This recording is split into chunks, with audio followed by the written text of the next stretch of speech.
Donc, je m'appelle Christelle Bousquet-Berthelin. Je suis enseignant-chercheur à l'Université de Bourgogne. Je suis affectée pour les enseignements à l'IUT de Chalon-sur-Saône et pour la recherche à l'Université à Dijon. À partir de la licence, je me suis dirigée vers la chimie pure. Je me suis retrouvée en maîtrise sur une promotion de 35, à peu près la seule fille. Ensuite, donc la chimie des matériaux, puis après j'ai fait un diplôme d'études approfondies, un DEA, Bac plus 5, et après j'ai fait un doctorat en chimie des matériaux. Puis j'aime beaucoup la façon dont on travaille dans un IUT en fait. Le contact et la proximité avec les étudiants, ce que l'on n'a pas dans une université, dans un amphi en fait. J'ai été nommée ici en 99. Et puis après, depuis, ça fait la 4e année que j'ai été élue chef du département sciences et génie des matériaux. Donc, dans notre formation, nous accueillons malheureusement peu de filles, 20%, bien que ces dernières années, ça soit en légère progression malgré tout. Quand je suis arrivée, à l'époque, il n'y avait quasiment pas de filles.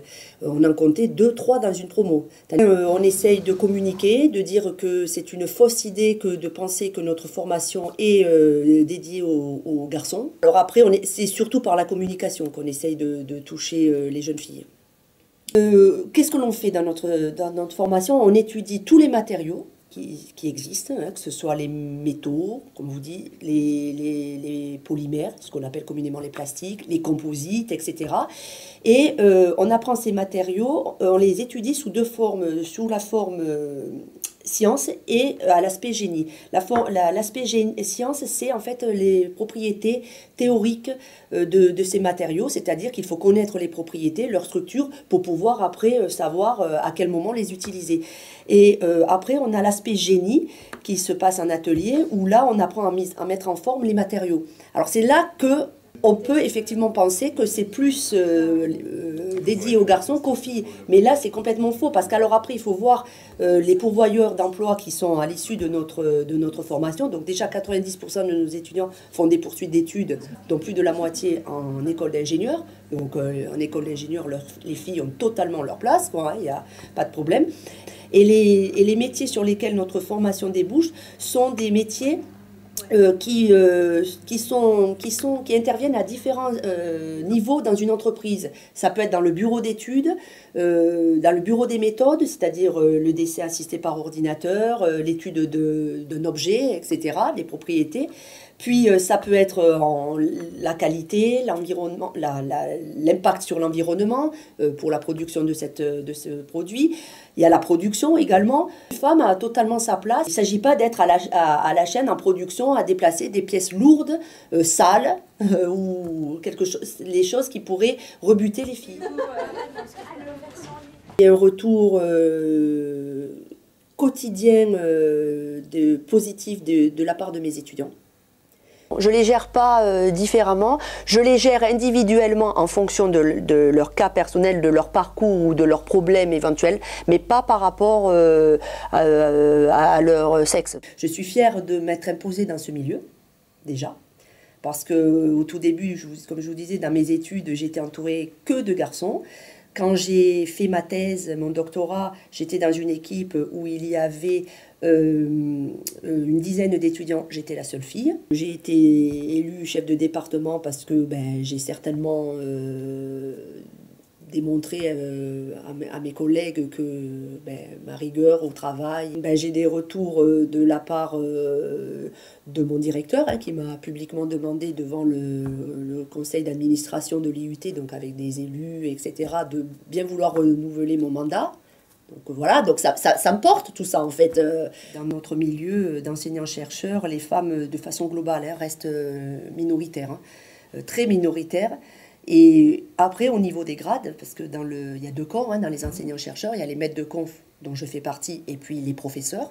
Et quand on voit, il y a moitié moins de femmes que d'hommes. Quand je suis passée devant la commission de spécialistes pour faire mon exposé, je veux dire, une des questions que j'ai trouvée totalement déplacée et qui avait totalement son importance, parce qu'en fait, ça a été la dernière question qui m'a été posée par le directeur du labo à l'époque, ça a été « Êtes-vous célibataire ?» Alors, il me dit, j'ai vu sur votre CV que vous étiez célibataire, mais êtes-vous vrai célibataire? J'ai trouvé ça abusif, hein, une intrusion totale dans ma vie privée. C'est vrai qu'il y a une barrière par rapport à ça. Dans les commissions et tout, on trouve essentiellement des hommes. Le problème du bon âge, du recrutement également. Trop jeune, on est trop jeune, on est susceptible de faire des enfants. Trop vieille, trop âgée, on va dire, ben on se dit, oula, trop âgée, c'est bizarre, comment se fait-il qu'elle n'ait pas percé avant? Que de façon globale, les femmes, nous sommes assez rigoureuses, pointilleuses, et puis nous sommes soucieuses de notre enseignement et du contact et du retour que l'on a des élèves.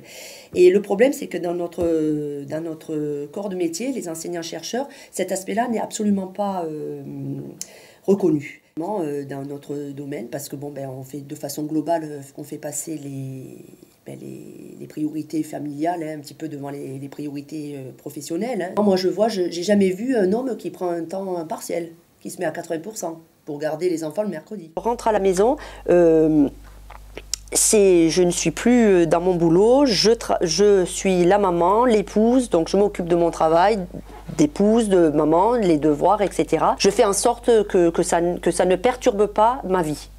Et la vie de ma famille. Je garde du temps également pour moi, hein, pour moi, que moi, c'est-à-dire une activité. Je suis passionnée d'équitation. Donc quand j'ai été élue chef de département, mon aîné a eu pas mal de craintes.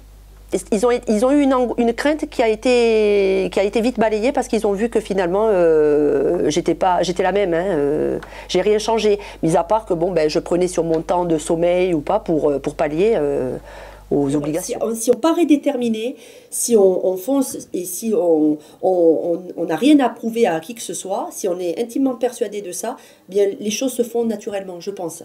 Foncer, faire ce que l'on a envie, ne pas se préoccuper de ce qui nous entoure. C'est si on est sur la réserve, en fait, que là, on se crée des obstacles.